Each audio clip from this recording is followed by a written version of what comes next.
Hello, and welcome to another episode of The Well-Appointed Mystic. My name is Anna, and today, inspired by Rachel's reflections, I thought I would do a collection of my animal-based tarot and oracle.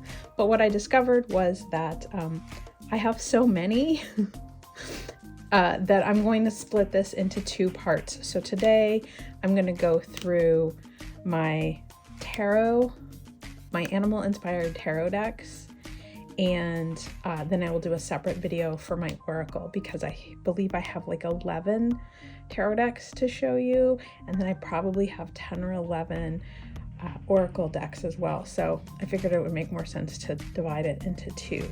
So this was inspired by Rachel's reflections. She's been doing like her astrology based decks and some others. I'm not sure if she's done an animal based collection. I think she might have, but because my last few videos I've talked very specifically about how I'm discovering that I'm very inspired by animal themed decks recently, that starting this sort of collection series with my animal decks is probably the best way to go. So I'm going to start with a couple of decks that I think I may end up rehoming or considering selling. The first one up is the Tarot of Tales. This deck, I was so excited to get it, and it's really, really beautiful. The card backs are just gorgeous. All of the cards have this thick black edging with this decorative element. It very much feels like captured from storybooks. It had this lovely guidebook as well that features a full page for each card, plus a large, like considerably enlarged image of each of the card faces. And then it divides up the sort of descriptions into past, present, on the horizon, so not really future, but potential, from above, and from deep within. And so you can either, read all 5 of the, when you pull a card, or if you're doing your reading in a particular order, if you're doing like a past, present, future spread, you can read where this card has slotted in. So there's some really lovely potential for this deck. The problem that I have run into is that it's just some of the cards feel very out of sync for me in terms of the representation on the card. The 10 of Coins shows basically a bird's eye view of a table with all these animals eating at the table, all these different hands. So for a 10 of Coins image, this idea of your sort of family heritage, I think it would be better as a 10 of Cups, but I think it's a great potential for 10 of Coins. But like this 9 of Coins, I guess you have all the material to build an aqueduct. It's just, some of them are a bit of a stretch. This 8 of Coins, I'm lost at its potential meaning. And I think I actually went through this whole deck at one point and sort of sorted the cards into, this one makes sense, this one doesn't. This 3 of Swords looks more like a 5 of Swords to me. Like this 4 of Cups, like some of them are just, the images are lovely, and I love like the 6 of Swords with it looking like a graduation is just so charming and sweet, but I just have a hard time with a lot of the like interpretations. It's a bit too far from a traditional RWS or Thoth deck that I struggle with it a little bit, and so it tends to just not get used. I put it to the side, and occasionally we'll flip through it and say, oh, these are so cute. Like, but when I start to look at them again, I mean, like, the illustrations are just so lovely. So that's where I'm at with this one, is I'm just not sure that this meets my requirements. So it is a mass market deck. So, you know, I don't know, maybe take it to my local half-price books or something, because it's not a collectible deck or anything anybody's gonna be clamoring for, but it's just not working for me. It's just taking up space in my collection. So the next up is the Affirmators, which I have continued to look for a deck that meets that spot for me, for sort of childlike wonder. I don't know that I'm looking for a inner child deck, but sometimes something like that is really nice to have. Or if I'm potentially doing a reading for a younger person. And this deck is really sweet and really cute, and mostly full of animals, which I really like, but the cards are very oversized. They are more sized like a Oracle deck than a tarot, so I just find them a little, I don't know, a little too big. The illustrations are really sweet. I like the sort of naivete of the artwork. It feels very playful. The book is really well written as well. It definitely, you know, it doesn't shy away from the harder cards,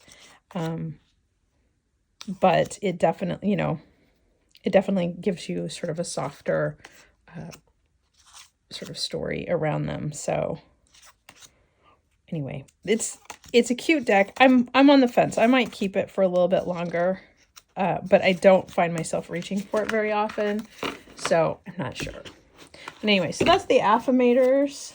This one it's published by Knock Knock, and the artwork is Susie Barrett, is what this says. But again, this is a mass market deck, so if I hold on, it's not like I'm sitting on a treasure trove of, you know, valuable tarot decks or anything.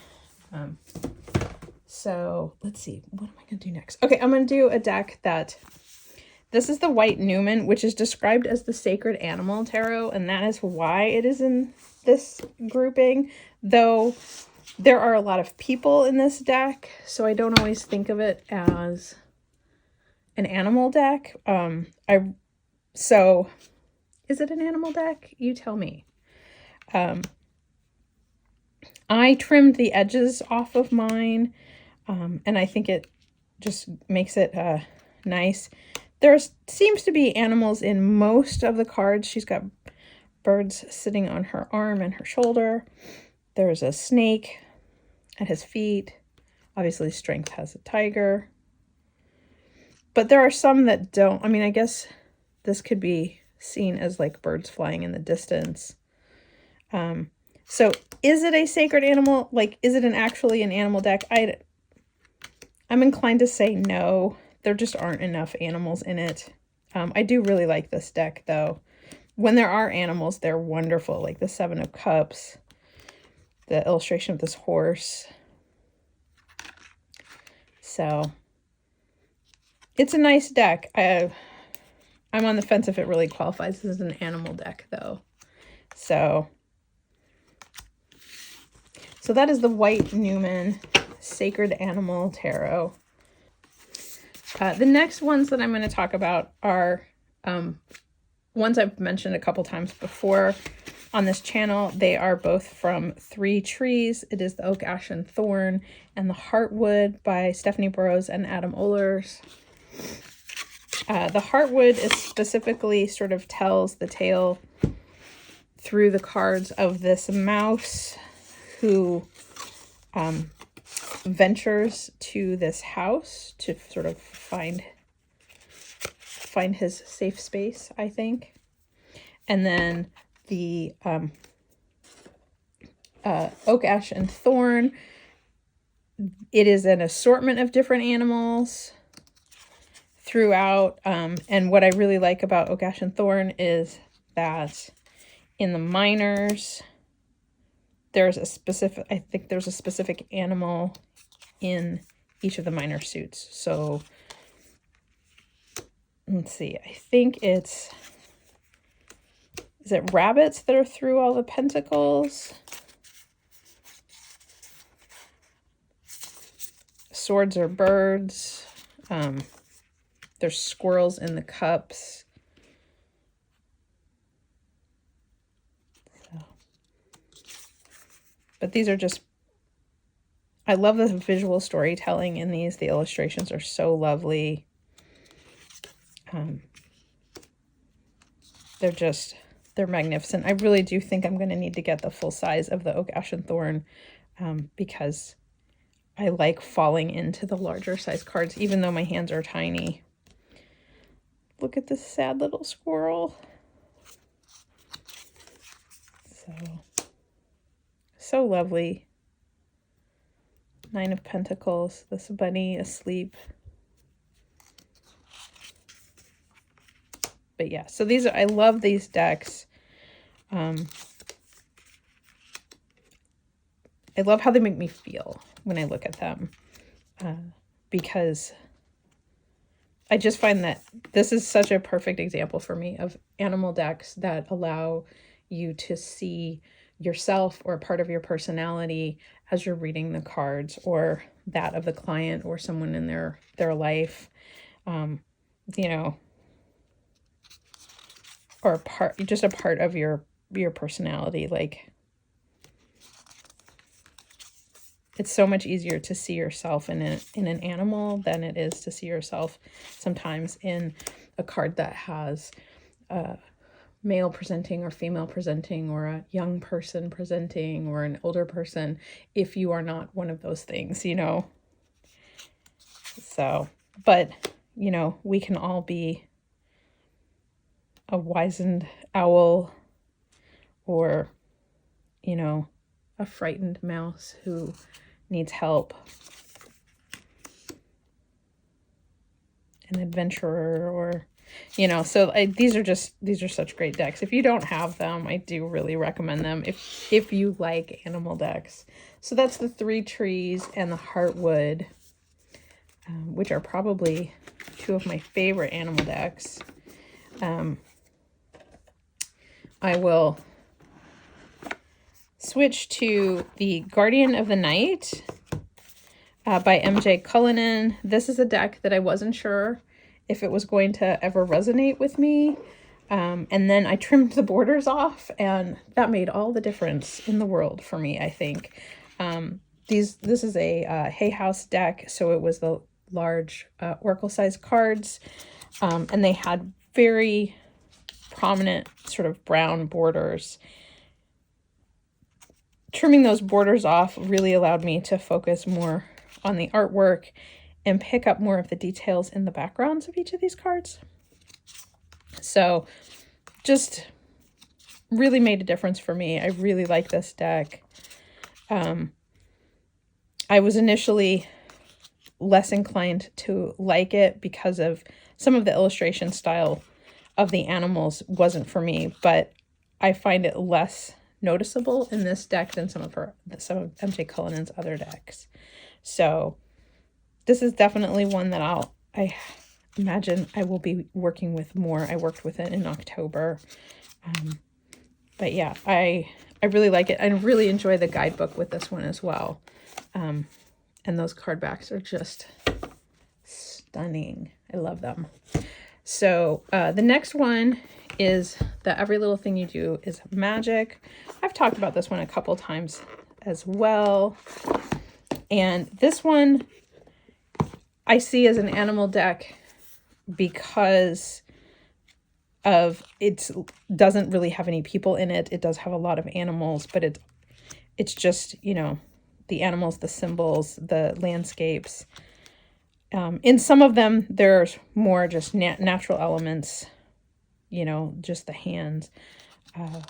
But for the most part, there's like an animal illustration on most of these. I never envisioned myself as someone who would like a deck like this. This is was it the Gardens and Goblins? Has kind of a similar feel, I think. And it was a deck that I've really wanted to like and want to have. But every time I looked at it, the art style didn't quite hit with me. Now I've not owned it or anything like that, but I kept looking at it. And when I got this, it sort of fulfilled that same itch for me that the Gardens and Goblins, I think, fills for a lot of people. I would love a version with less border stuff so that it could be a smaller card size. But I think it would be challenging to sort of trim this. But because it is a mass market deck, I think the potential exists for me to take a chance and try to trim it down and see how it works. I don't know, like, if those like stars would end up being in there. Anyway, it's something that I've thought about because it's probably the only thing that really bothers me about this deck right now. Otherwise, I really, really like it. I love these illustrations.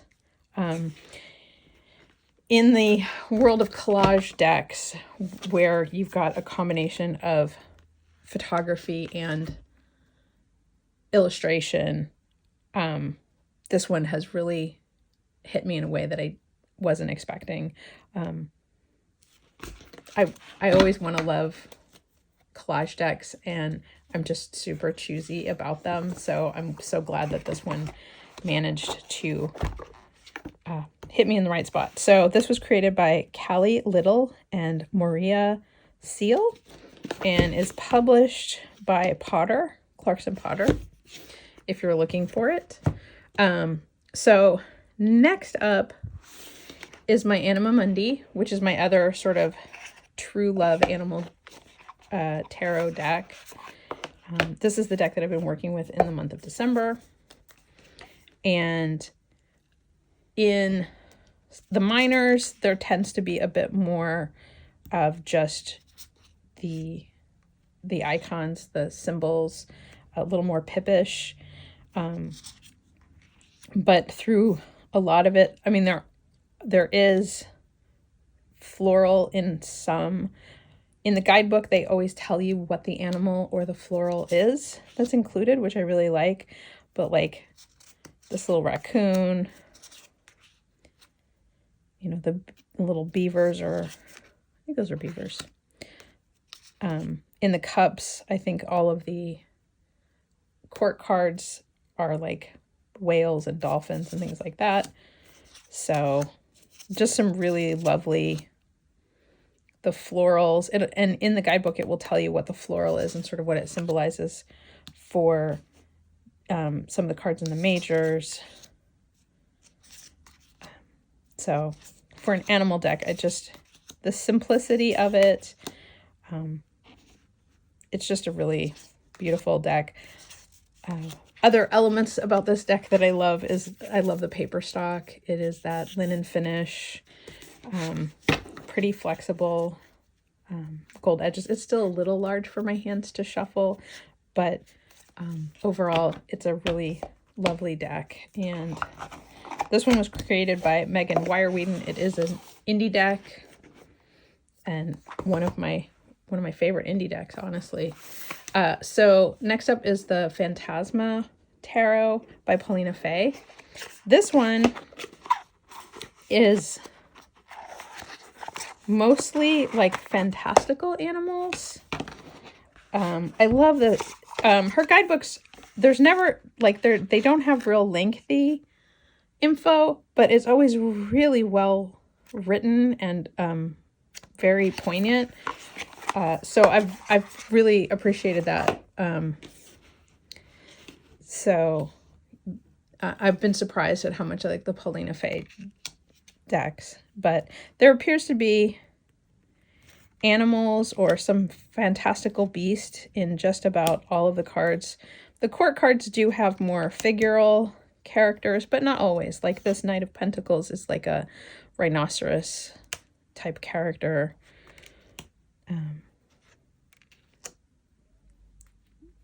So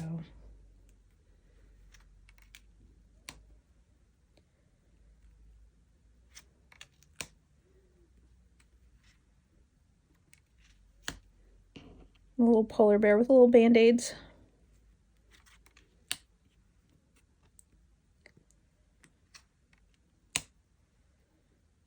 So in some instances it's more figural, but there are enough sort of fantastical creatures that I feel like this feels like an animal deck to me.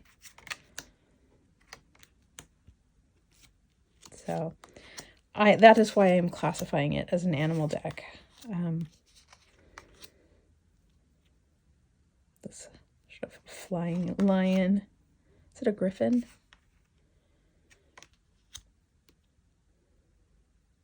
These deer. Literally butting heads. So good, so good. This little bat going to battle. So this is you know, initially the Phantasma was not my favorite of the Paulina Faye decks, but it is slowly creeping up into, you know, favored nation status. So this is US Games. It is, you know, a mass market deck. So the next one is another one that these last three are probably sort of animal, sort of people, but there's enough animal in them that I think it's a nice balance. This is the Ostara. This deck is, it's a very divisive deck. One, a lot of people don't like the packaging because the deck shipped where it was like half and half in the box to be the same size as the book. I immediately took mine out of the box and have never noticed it. I did paint the edges of my deck. The other divisive element is that each of the suits is done by a different illustrator, and then they kind of all worked on the major arcana. So some people like some of the illustrators over others and that kind of thing. So there can be a little bit of divisiveness about it. Overall, I really like it. I'm not one to normally go in for like an Alleyman style deck where it's a bunch of different illustrators, but the illustrators' styles work well enough together for me that they don't bother me too much that they're different. And there are a lot of animals throughout this deck that really do lend itself to being, I mean, even this one where the knight is actually wearing the bear as his headdress kind of thing. You know, the Empress has the bird's nest on her head. The fox, this sort of, again, the snake winding through the Five of Cups. When I initially started working with this, the challenge was in some instances to recognize which suit right away, because like this is the Six of Cups, I think. 1, 2, 3, 4, 5. Yeah, the Six of Cups, but it's hard to tell because it doesn't really say, and it's hard to tell what the figures are holding in their hand. So there can be a little bit of a delay in sort of recognizing the cards in the minors, because the actual symbols can be a little hard to see. It's like this is the Seven of Wands, but you have to realize that these like tiny little sticks are the wands. So there's just I think this is one of those decks, the more you work with it, the easier it becomes to recognize things like that. But I can definitely see where it could be challenging. So like this is the Five of Wands, but it took a minute. You've got the five, but I'm seeing the snake, not necessarily the wands right away. So that 10 is wonderful. But it is definitely a deck I really like. This is the Nine of Cups. So I think the more that I work with it, the more I like it. Earlier on in my tarot journey, This one was a little bit too challenging for me to discern right away, but I am getting much better at recognizing what these cards are and what they're representing and how they're doing it. So I do think that if you are interested in it and if you do like the different illustration styles on this deck, I do think that there's a lot of benefit to it.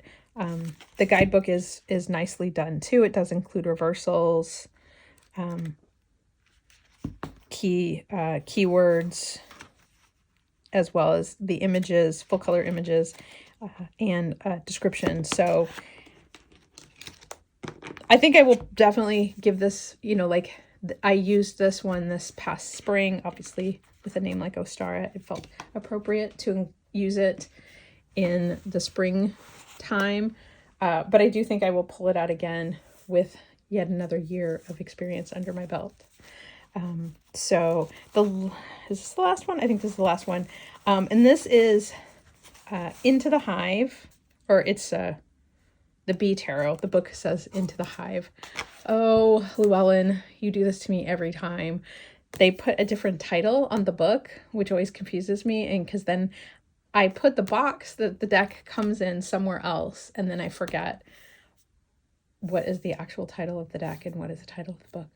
So forgive me for being a dummy. So this is Christopher Hughes with artwork by Nadia Turner. This is, like I said, a Llewellyn, so you get the big chunky guidebook. This is one of the first occasions where Llewellyn actually had the edges printed to look like a honeycomb. So there's some like light detail. You don't really notice it. It doesn't add anything necessarily to the book, but they're definitely continuing to try to sort of plus up the experience. I keep meaning to make a bag, but until then I'm using this one. I don't remember where I got that one, but it has been what I've been using. So in the realm of animal decks, again, this does have a lot of people in it, but because it focuses specifically on bees, I figured it qualified as an animal deck. Insect, animal, you get the point. So some of the other decks had insects in them too. So, but again, this is one of those decks. It's beautifully crafted. The illustrations are lovely. The cardstock is great and does have a linen finish. Did I color the edges on this, or did they come? Nope, I still need to color that, paint the edges on this one. So, but yeah, so this is the last of my sort of animal decks. If you've noticed, I left out all my cat decks. I have a separate video that you can watch if you'd like to see my collection of cat-themed tarot decks, which I have many, and that collection continues to grow. So I left them out of this video so as not to make it absurdly long. But anyway, so that is the Bee Tarot, and that is the last of my animal decks. I hope you enjoyed this video. What are your favorite animal, non-people themed decks? Please let me know in the comments. I'm always looking for other options. So thank you again for watching, and stay tuned for part 2 where I go through my animal themed oracle decks. Thanks for watching.